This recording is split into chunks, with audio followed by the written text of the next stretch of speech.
All right. Welcome to the Unfazed, Unedited podcast, where we provide commentary on complicated topics in an uncomplicated format.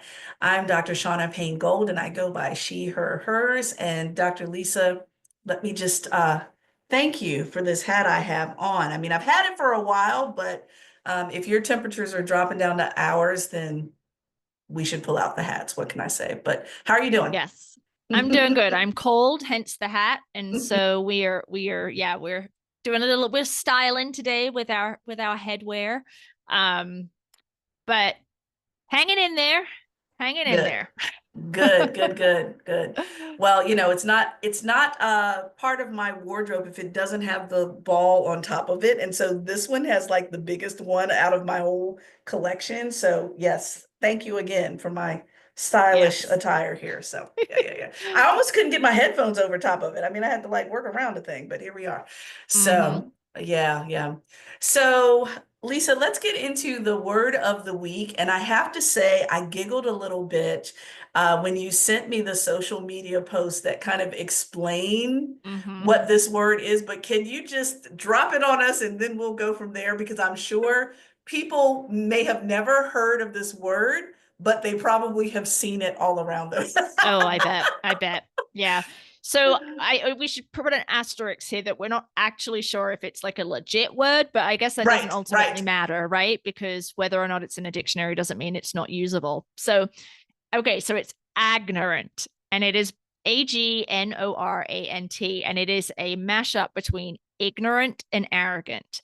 And it describes those people who don't know shit about shit on any particular subject, but they behave as though they do and have extreme arrogance about it, even though they are ill informed, right?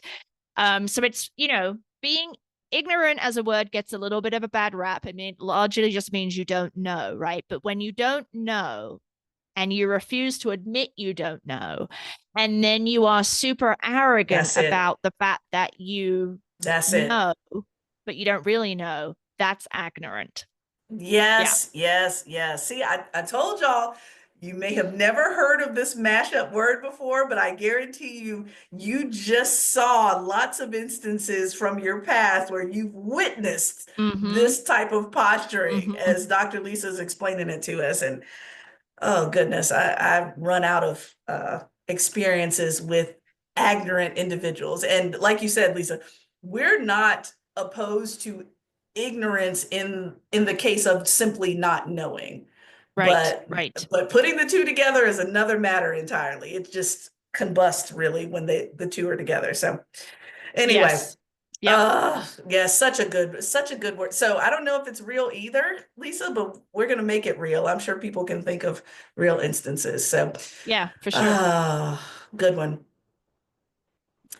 All All right, so right. let's get into phase one. So, Dr. Lisa, I know that you're aware that a tour is going on. Actually, several tours are going on. I know that Beyonce announced her tour, several others have announced their tour, but Kendrick Lamar will be on tour now, if not definitely April. And let me just tell you, the tickets are so expensive that I didn't even look closely at the dates. So forgive Oh, me really? for not being specific on the dates, but they're pretty pricey there. And I'm like, okay, if I'm going to drop that many numbers on a concert, then I want to like see sweat trickle off somebody's face, like Yes. that close. Yes. But anyway, Yes. Kendrick Lamar is on tour right now. And so I really thought that we should talk about something kind of indirectly when it came to, yes, the Super Bowl has already come and gone, but we know that Super Bowls are usually, first of all, they don't pay the performer, but secondly, they don't want that type of payment. They want to draw attention to themselves in order to launch into usually a tour. Like this has been the fundamental formula for performers for a long time when it comes to halftime performances. And so, what I found so striking, and I still find striking, and Kendrick Lamar's show is a great example of this. I think it circles right back to what you were mentioning about folks being ignorant about things they don't understand. I mean, people went on for days and days and days dissecting what was, gosh, countless symbols, visual, auditory symbols of lots of aspects of Black culture, of hip hop culture, of Black culture in the United States.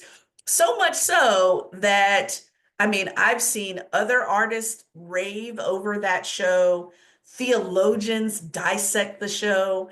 But what I think has been like the big turnoff for me is the folks that didn't get it and are ignorant about not getting it, meaning that I'm going to devalue a piece of art because I didn't get it and or it didn't entertain me either.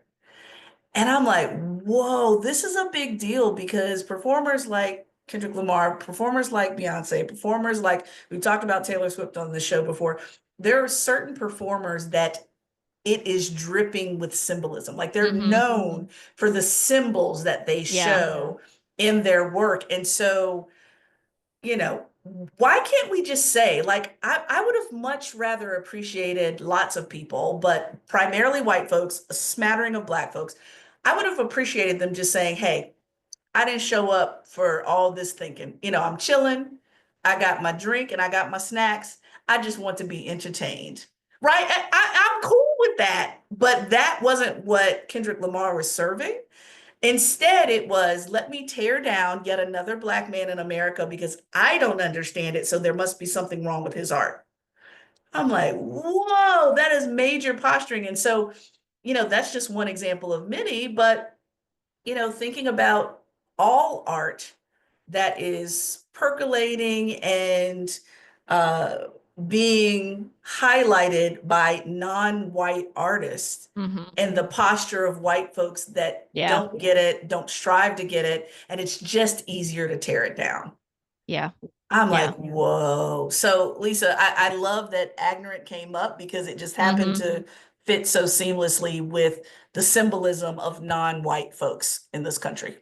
Just, it's ridiculous. Yeah. So you've been seeing this posturing of I didn't understand it, therefore Yeah, it's stupid from mostly white people, right? mostly. Yes. Overwhelmingly. Yeah. Yes. Right. So I don't feel entertained. So therefore Right. Right. this is not something to be appreciated. It's not art, it's not creative. Yeah, Mm-hmm. I that's so Mm-hmm. interesting. Um Yeah. because we, you know, well, this taps into the larger issue that we're not going to get into here, but around the NFL, you know, has a Mm-hmm. disproportionate number of African American players compared to numbers in the United States, right? But the owners and the coaches are disproportionately white in comparison. And so then you have like I think the majority of NFL fans are also older white people.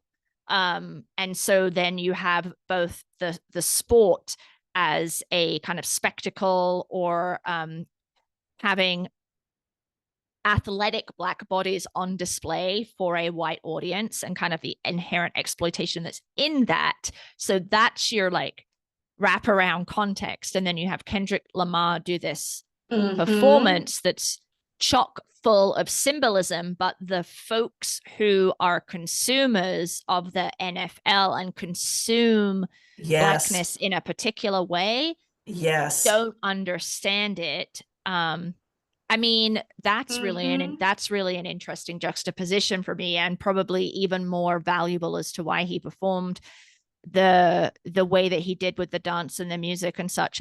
I mean, I watched it and I didn't get a lot of it, but I didn't sit there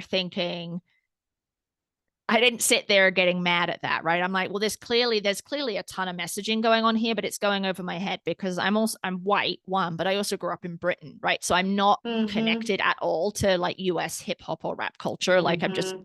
a lot of distance there. So, Yeah. Yeah. but I mean, Mm-hmm. even without that, Shauna, I could appreciate the art, right? Like the There you go. choreography and the transitions and the Yeah. engagement with the camera. I did Mm-hmm. miss Serena Williams because I think I must have been looking at my phone or in the kitchen or something. So I was kind of bummed. But, Uh-huh. like Uh-huh. I mean, I'm frustrated.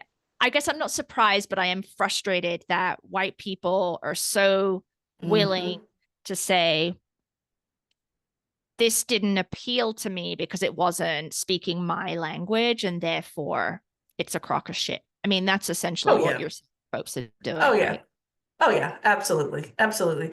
And Lisa, to take your point even further with the significance of it, you're as we know, the Super Bowl happened in New Orleans, which is extremely diverse. And so not only did you have it in an extremely diverse city and an extremely diverse state during Black History Month, also Black History Month overlaps with Mardi Gras season.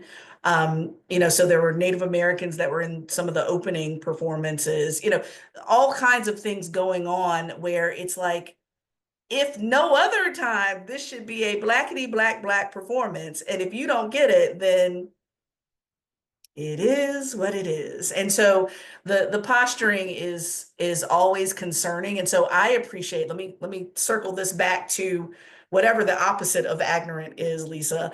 Um, I had a gentleman who I just adore seeing his post. He's a photographer, but he identifies as a white male over 60.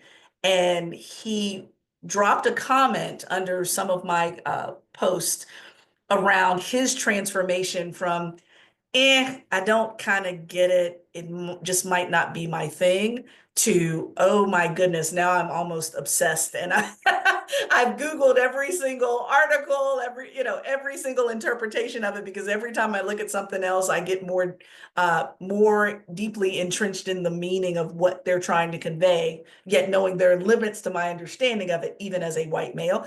I appreciated saying that, or him saying that. And also saying and doing all that work without the additional labor of a Black person having to translate it for him.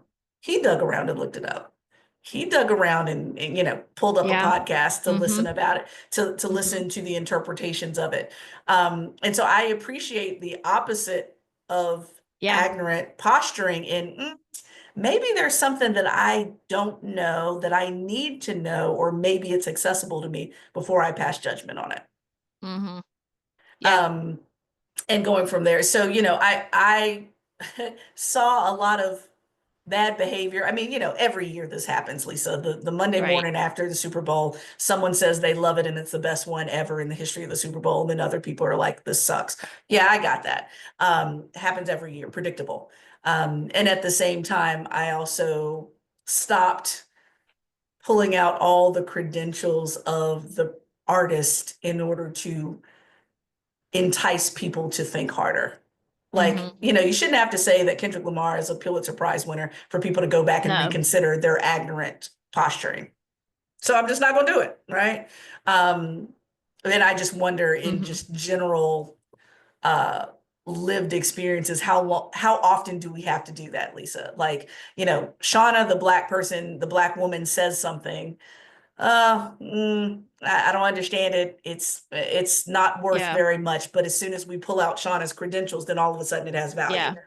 I don't want to do that. Not for me as a person of color, not for us as women, none of it. I don't want Right. to do that. And so, he Kendrick Lamar at the end says game over. And I'm just like, yep, that's it. It's a game that I don't want to play and I'm not going to play anymore. I'm just gonna sit back and observe the people who got it, who strive to get it without ignorance, or the people who will never get it and letting Right. them not get it. Mm-hmm. Yeah. Yeah. I think it speaks a little also to the lack of critical thinking that we've talked about a lot on this podcast, right? And I think that Yes, yes, yes, yes. crisis is getting worse, um that Hmm. and I don't think this is necessarily just a white problem, but I do think that Yeah. white people who sit in a position of white privilege don't feel like they need to do the labor, the intellectual labor or thought around things because so much has just been given to them. And that's not necessarily a conscious process, I don't think. But then if Mm-hmm. you're not encouraged or taught to think critically, um, or like like the person that you cited from your social media post, right? Like they went and did their own research. Like it felt like a very um Yes, rich and deep performance that I just wasn't understanding. that's it. And That's it. like I could sense that there was more going on there, right? Yes, And I yes, don't say that yes. to toot my own horn, because Hmm.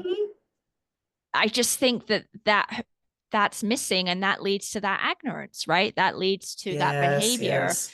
It's like I don't want to do the work, and I shouldn't have to do the work because I have historically not had to do the work, right? When we have Paul McCartney, Hmm. who does the halftime show. I mean, and I like Paul McCartney, Hmm. right? But like, I I mean, do too. But but yeah, it's like yeah. it's easy, Yeah, that's it. That's but it. it's, and I think so. I do think it goes back to a lack of critical thinking, or even a desire to get something more meaty, something that just has Yeah, yeah, yeah, yeah, yeah. multiple interpretations and room to grow and understand and think about, and situated in context and history and today's political climate. Like there's just so much going on.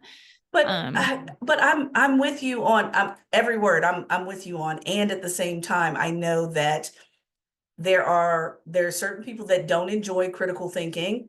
Some have the luxury of not needing to critically think. right, right. And I so appreciate all of the artists of color and women who are constantly forced to think day in and Yeah, day out yeah, the meaning of things yeah, in such a way that it almost becomes your superpower. Like, you have to do if you are what is it? If you're even a mildly conscious African American in this country, you're critically thinking all day, like all yeah, day, yeah. It's in a good every point. way, shape, and form. Like I can't just, go into a store and buy something to drink and walk out. I have to critically think about, what do I have on? Where are my hands? Where's my purse? Who's around me? I have to critically think to do everything. And Hmm. so what I think is so strong, and I know we have to move on, is that, those types of performances force white folks to either opt out or Yep, rise to the level of critical thinking that's the norm yep, for the rest of us. yep, And what I yep. saw was a bunch of ignorance in the point of opting out. It's And opting it's a out. privilege Yeah, to be able to opt out. yeah, It's a yeah. privilege to be able to opt out. You don't have to grapple with it, right? No, Yeah. no, you don't have to. You don't have to. Hmm. So anyway, the posturing was very interesting to me, and I'm sure that folks will be talking about it forever, for Hmm. a very long time. But yeah, I know we did not plan Agnorant, but yeah, it's all up in there with Kendrick Lamar. So Lisa, we can debrief more later. Okay. Okay. All right. Phase two. So maybe this will be a bit ignorant. Maybe I'm going to demonstrate Mm. my ignorance of this issue and Hmm. sprinkle it with some arrogance here. I don't know, but I wanted to have a little bit of an armchair expert discussion here, because neither you or I are necessarily foreign policy experts, but this is just a kind of an observation that I have had in the 20 something years that I've been living here, is that there appears to be, at least in the kind of worlds that I have inhabited since being here, a less desire to be engaged around international affairs or things that are happening internationally, and a unwillingness to connect that back to your life in the United States, right? So what does it mean if some big catastrophe happens overseas, rather than just dismissing it and saying, that happened in another part of the world that has nothing to do with the United States, thinking about the ways in which we are so interconnected now, whether that's tech or climate change or other ways, that there is always a thread back to the United States, right? And I think what really crystallized this for me Mm-hmm. recently was all the stuff around US aid, which we're still knee deep in, of course, but this Yeah. idea Yeah. that cutting off humanitarian aid or kind of categorizing it as a quote unquote waste of money or bloat, when Mm-hmm. you think about the good that has been done. I mean, there are people across the world who are living with HIV and living successfully because of the medications that they are receiving through USAID, right? And the Yes. Yes. degree to which that program creates soft power for the United States, meaning goodwill, Mm-hmm. right? There's Yeah. no way that the removal of all of those programs and the kind of associated distrust that will emerge because of that isn't going to kind of come back to bite the United States in its ass, right? But it Mm-hmm. folds into this longer observation that I've had around why are people so disinterested in global affairs or international affairs? And I think there are some like statistics around like people, can't don't know that Africa is a continent and not a country. I Yes. mean, Yes. that's also true in the UK, right? There are people that don't know that stuff, but it just feels a little bit more extreme over here. But I didn't grow up Mm-hmm. here either, Mm-hmm. so I want to get your perspective on my little armchair Mm-hmm. thought process here because it feels like a problem.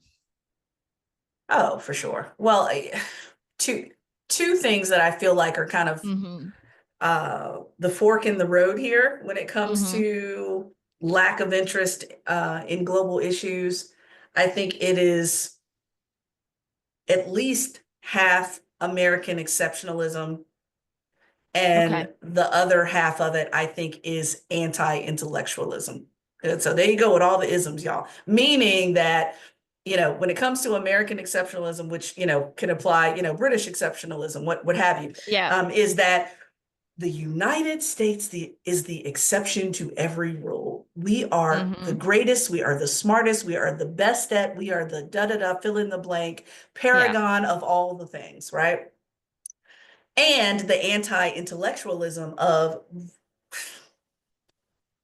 if I had to imagine based on what I have seen, especially through my educator lens, being a fourth generation educator, Mm-hmm. sometimes I feel we are the most ignorant country in the world. And it's because of the American Mm. exceptionalism that there's nothing to learn from other countries because we got this. Yeah. There's nothing else for us to figure out from other countries because we're the best anyway, regardless. And it's frustrating. It's Mm-hmm. very frustrating. Um, and I see it re regardless of political party. I always see a sprinkling of it Mm-hmm. during general elections. Um, Mm-hmm.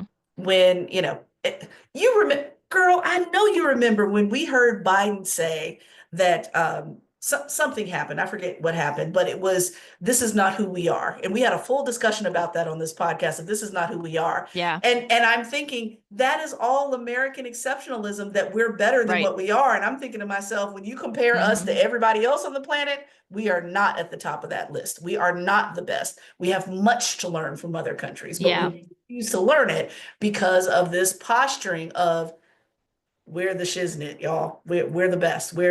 And I'm like, that's not good. That it's not good in that it makes it acceptable to turn off any knowledge or gain that we could get from others. And to your point, with USAID stuff more recently, I mean, that's the exact same way I felt about, Mm. forgive me, y'all, but this fool has pulled us out of the World Health Organization as if we have nothing to learn when we Right. just Right. literally came out of a pandemic. Yeah. What the hell? I mean, if that's not American exceptionalism and anti-intellectualism all at the same time, then I don't know what is. Perfect example of it.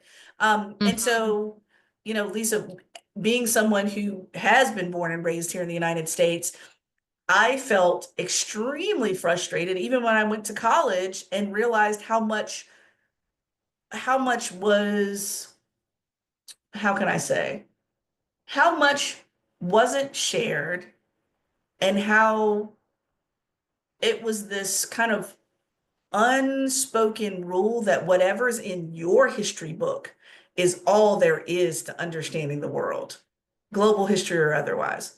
Now, anybody who's worked for 5 seconds in K through 12 or from book publishing knows that Shaunna and Lisa, for example, can have a civics textbook that's published by the same publisher, but because Lisa's in Texas and Shauna's in Vermont, same cover, Yeah. Yeah. same pictures, we're going to get two different things. Yep. Yep. I didn't know that, obviously, when I was in K through 12, but now that I'm a grown ass adult and I work with educators all the time, now I know that. And so the critical thinking piece that really keeps us all captive, it's what's not in the history books and Yeah. what is systemically left out, what's systemically renamed, altered, and changed in such a way that people don't have to think hard about it.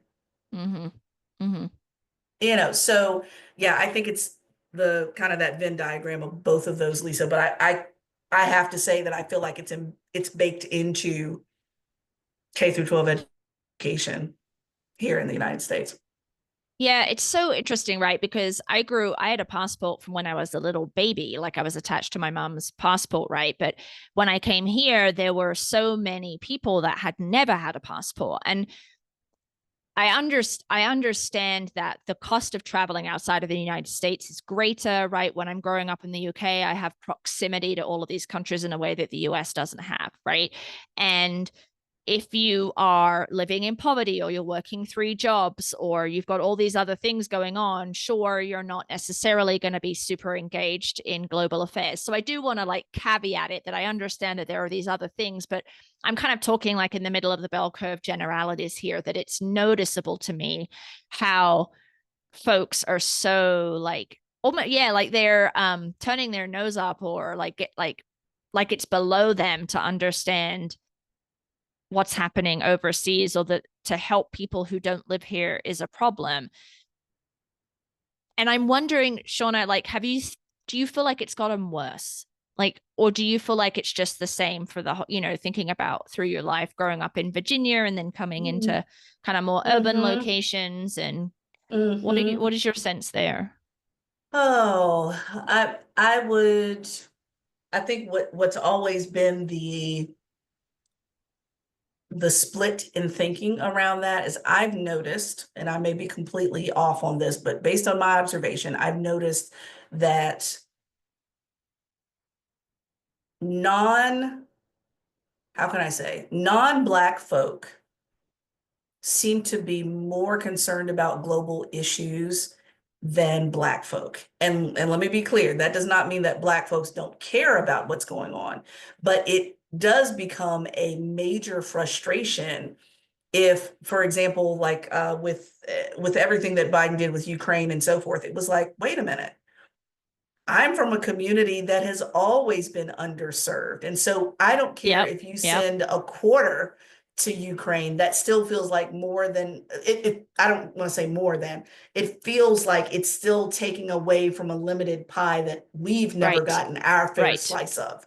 Yep. And so I think that's part of like, I would never say that I don't care about, especially the continent of Africa and its countries. No, I wouldn't necessarily say I don't care, but I'm thinking to myself, we got some priorities here. If I'm Mm-hmm. stepping over African Americans and veterans who are homeless, but you're sending money to other countries for homeless, then what does this mean? Or unhoused, underhoused, excuse me. Then what does that mean? How do we Yeah. interpret that? It can really, like, it would be like, Lisa, you know, you having a family at home and you take your food and you go feed another family in another neighborhood while your family is at home starving. Right. Make it make sense. It all makes sense. And so I feel like that's part of it as well, is that when you're from a community that feels like it's never gotten its 40 acres Mm-hmm. and a mule, then of course anything that leaves this country that could have been supportive of our communities really pisses us off. Yeah, I totally get that. That makes a lot of sense to me. And I think it's like a both end, right? Like Yes, for sure. because money is going to support Ukraine to prevent the kind of territory expansion of Russia, Yeah. which would have pretty dire consequences for us and Hmm. other allies, that therefore there's less in the pot to go to kind of That's right. internal communities. And it isn't that, right? It's that both decisions could be made, but one decision isn't being made. There That's isn't, it. That's you it. know, so That's it. there is the Exactly. money to funnel into impoverished communities and to create better public services and healthcare Hmm. services that exist, and that's a policy decision that isn't being made. And so I totally Hmm. get why it feels like, Yeah, it feels that way. Yeah, yeah, exactly. it's the scarcity model too, right? That's There's not right. enough to go around, so why are you giving this to people overseas? I Exactly. mean, so, Exactly. and that funding issue aside, though, just thinking about the Hmm. war in Ukraine as one example, right? Like it does matter to the United States if Hmm.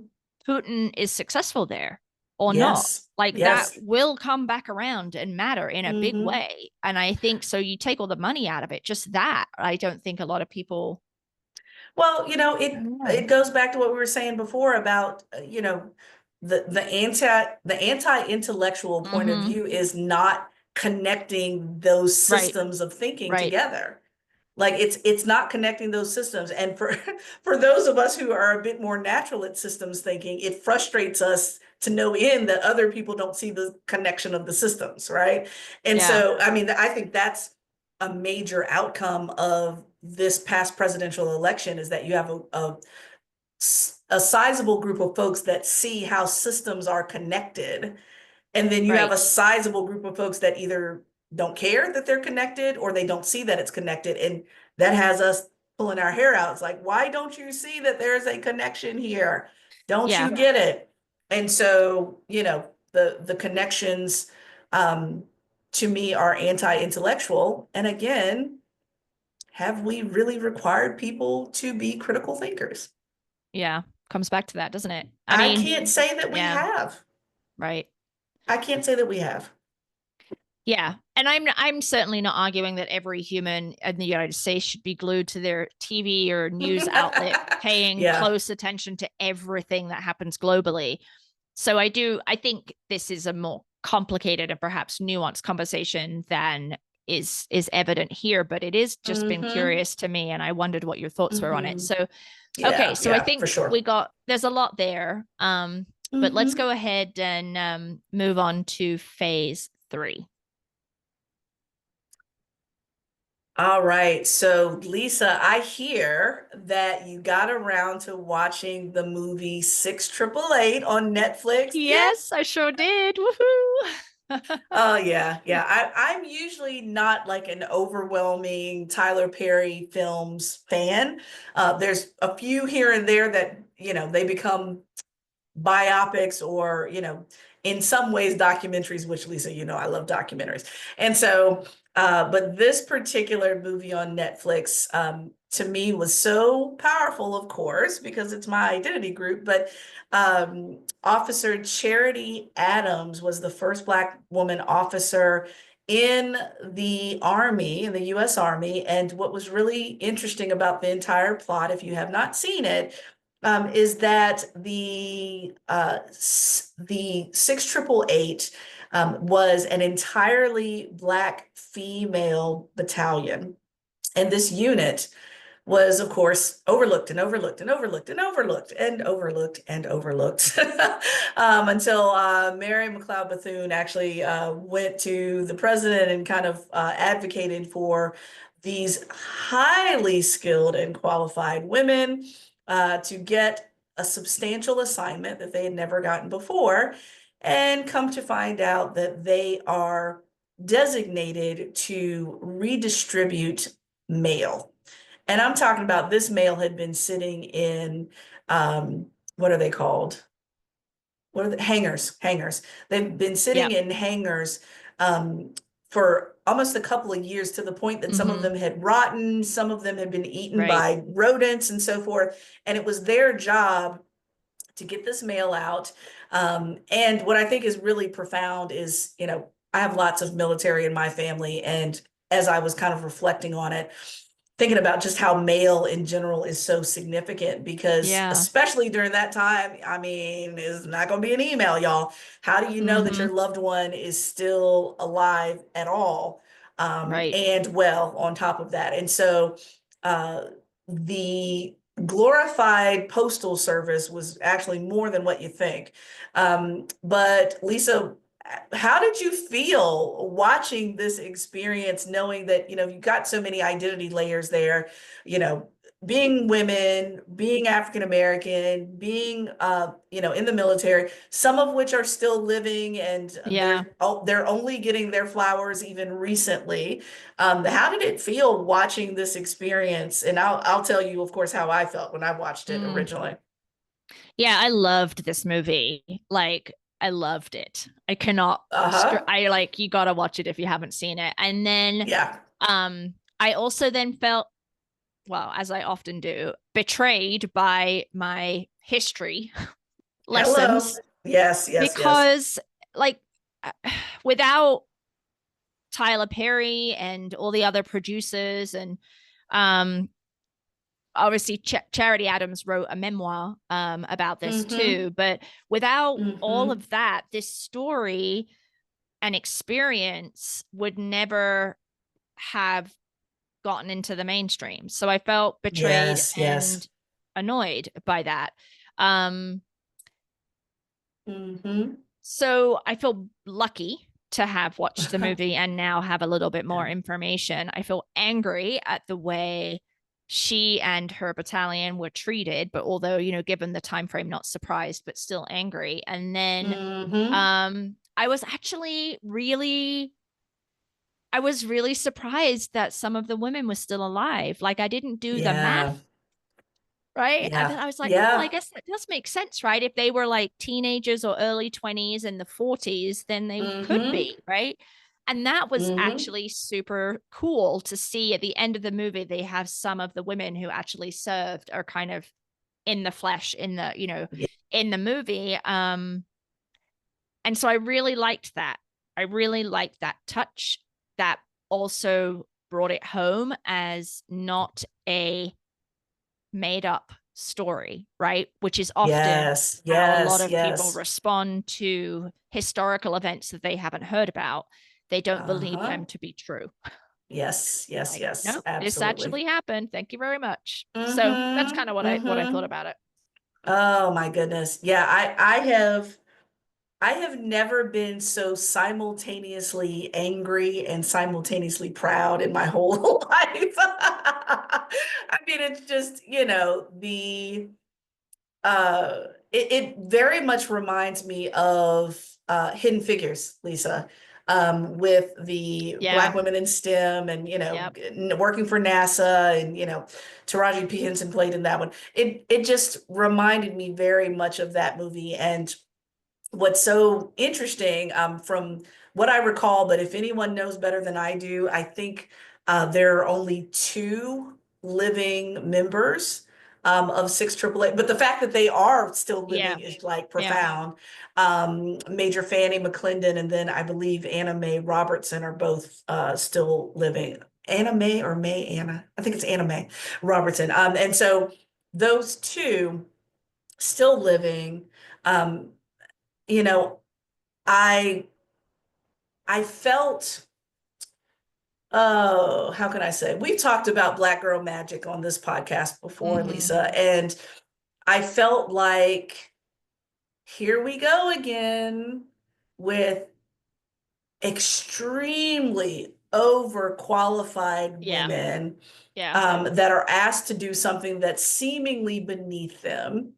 Um, like for example, Lisa, I know this is going to give a little bit away for people that haven't seen it yet, but the ways in which they figured out where certain mail was coming from or going to. Right. So the perfume was made in this particular state or region, or Yeah. those types of things were really fascinating to me. That level of intellect was like, just Yeah. let's just step over that. And then I look. I think you and I would probably have the same face with like red faces and steam coming out of our ears when the general was walking around that school judging everything that was going on and their setup, whether it was the quote unquote beauty shop for the ladies to get their hair done. Right. Because if you're in uniform, your hair does have to be in a certain style, which is very difficult for Black women's hair. Hello, that's a whole nother podcast. All right, that piece. Or, uniforms not fitting the Right. Black Mm-hmm. woman, how can I say? Our silhouette. Let's just leave it there. And Yeah. so those types of things, I I felt like it was old yet every day at the same time. Mm. Mm-hmm. But yeah, I've just never been more proud. Um, there's a in Fort Lee, which I've actually been to before.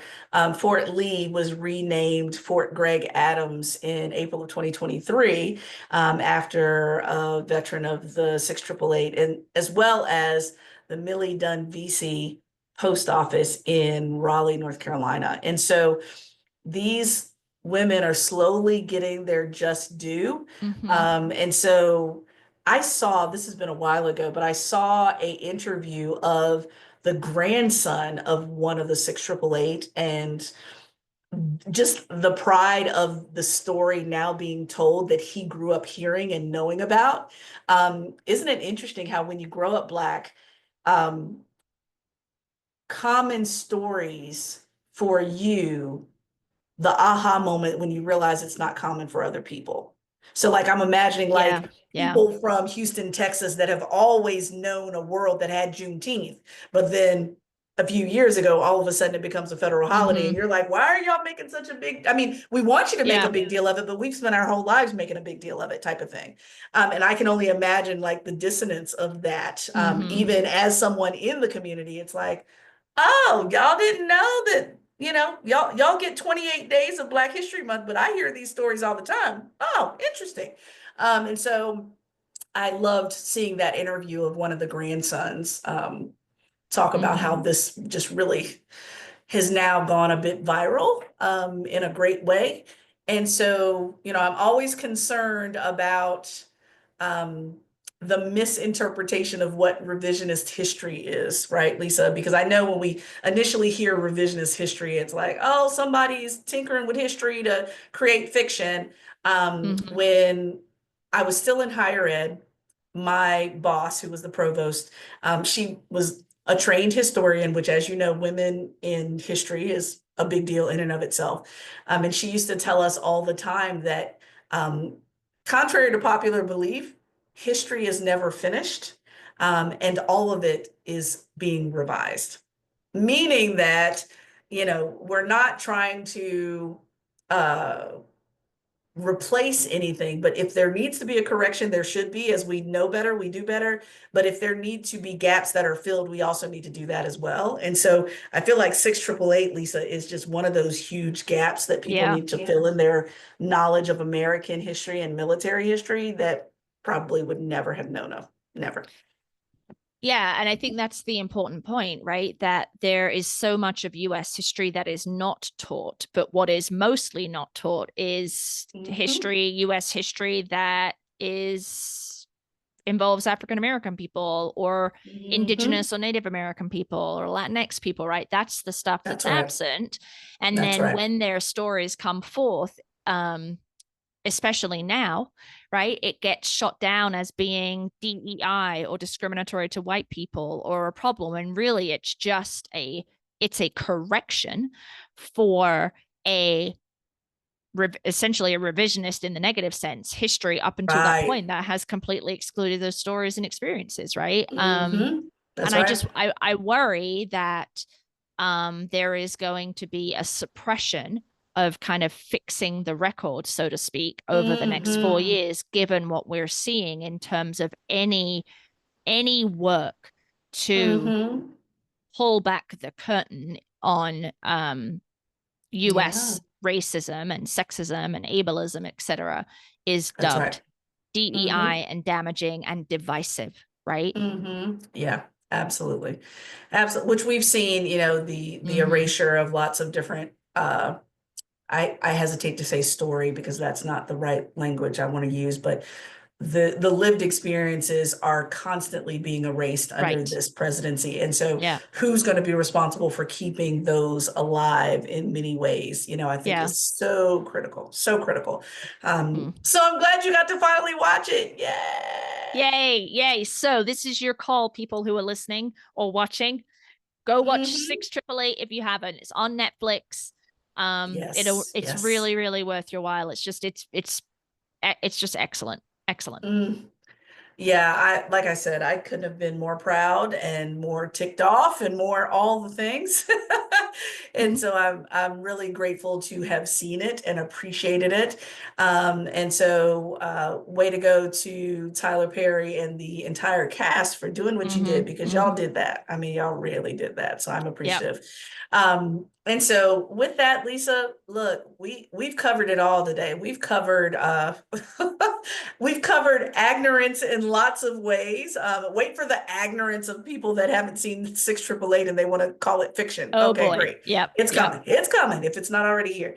But that's a wrap for this week's episode. So in the meantime, in between time until next episode, please check us out at YouTube and follow us there. Please subscribe to us over there. Apple Podcasts and Spotify, if that happens to be your preferred platform of choice. Instagram at Unfazed Pod and LinkedIn at Unfazed Pod. Also, if you have a word, look, we used a made up word this week, Lisa. So if people have a word that they really want a definition of or an explanation of, please email us at info@unfazedpodcast.com or check us out at our website, unfazedpodcast.com. All right. So if you like this episode, please subscribe, leave a review, share it with your friends, coworkers. You might want to share it with your military friends that might be interested in the 6888 Yes. story, Yes. your historian in your family or on your Mhm. staff. And please share this or anyone else in this phase of your life. So, Dr. Lisa, until next time. See you next week.